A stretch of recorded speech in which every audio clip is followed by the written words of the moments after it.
بسم اللہ الرحمن الرحیم اللہم صلی علی سیدنا و مولانا محمد النبی الامی وعلیہ وصحبہ بارک وسلم صلاۃ و سلام علیک سید نعیم الدین سدا بہار ڈال رہا ہوں داستان شاہ عالم رضی اللہ تعالی عنہ۔ اب یہ دیکھیے صفحہ 64 ہدا اسلامیہ 1999 اور اولیاء اللہ نمبر یہاں سے چلا شاہ عالم کے واقعات پارٹ 18۔ ایک دن آپ دیر تک واز فرماتے رہے مگر یہ محسوس کیا کہ سننے والوں میں وہ شغیفہ موجود نہیں ہے۔ آپ نے اس کمی کو محسوس کیا لیکن کسی سے اس سلسلے میں پوچھا نہیں۔ دوسرے دن پھر ایسا ہی ہوا۔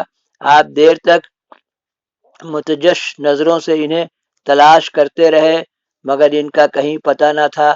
آپ نے اپنے ایک مرید سے پوچھا کیا بات ہے، آج کئی دن سے ان صحیفہ کو یہاں نہیں دیکھ رہا ہوں۔ مرید نے عرض کیا حضرت اگر حکم دے تو میں ان کے گھر چلا جاؤں اور ان کی خیریت معلوم کروں۔ آپ نے جواب دیا ہاں کسی وقت چلے جانا اور ان کی خیریت معلوم کر لینا۔ پیر لوگ کا ایسا ہے کہ صبح ناشتہ کا ٹائم اور رات کو صبح ناشتہ دیر سے 10 بجے کے قریب اور شام کو مغرب کے بعد سب کو لے کے بیٹھتے ہیں اور دین کی بات بتاتے ہیں۔ اب یہ لوگ سب غائب ہو گیا، آنا چھوڑ دیا۔ مرید اسی دن صحیفہ کے پاس چلا گیا اور دروازے دستک دی۔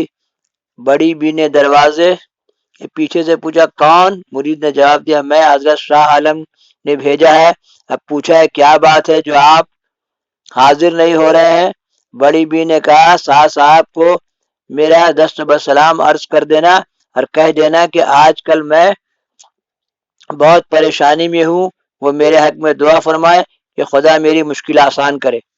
یہ کیسے لوگ گمراہ ہو جاتے ہیں، لیکن یہ حقیقت ہے کہ میں جب واپس جاؤں گا تو مجھ سے یہی سوال پیر مرشد بھی کریں گے۔ بڑی بی نے پوچھا کون سا سے سوال؟ مرید نے کہا آپ کس مصیبت میں گرفتار ہیں اور آپ کے حق میں کیا دعا کی جائے؟ بڑی بی کی آواز بھرا گئی۔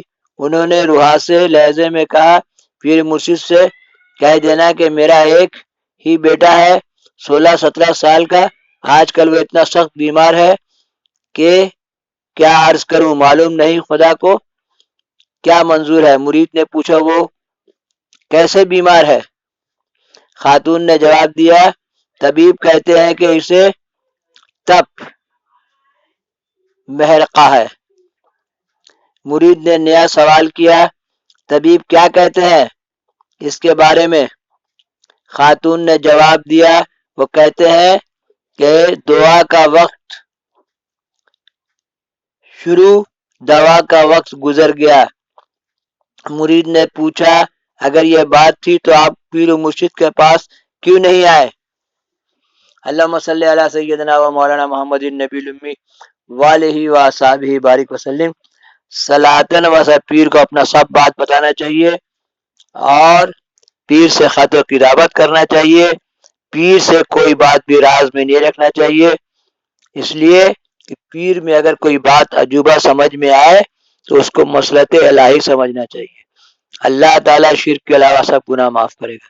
اللہم صلی علی سیدنا و مولانا محمد النبی الامی وعلیہ وصحبہ بارک وسلم۔ صلاۃً و سلام علیہ۔ پیر سے بہت محبت سے جڑے رہنا چاہیے۔ یہ پیر ایک الگ مخلوق ہے جس کے بارے میں جاننا، دیکھیں نا موسیٰ السلام کا واقعہ میں 9 روٹی 9 بیٹا، تو یہ نبی کی جماعت اور یہ اللہ کی جماعت، خضر کی جماعت، یہ روحانی جماعتیں، یہ سب الگ الگ ہیں، سب اللہ تعالیٰ کا نام زد کیا ہوا۔ اللہم صلی علی سیدنا و مولانا محمد النبی الامی وعلیہ وصحبہ بارک وسلم۔ صلاۃً و سلام علیہ۔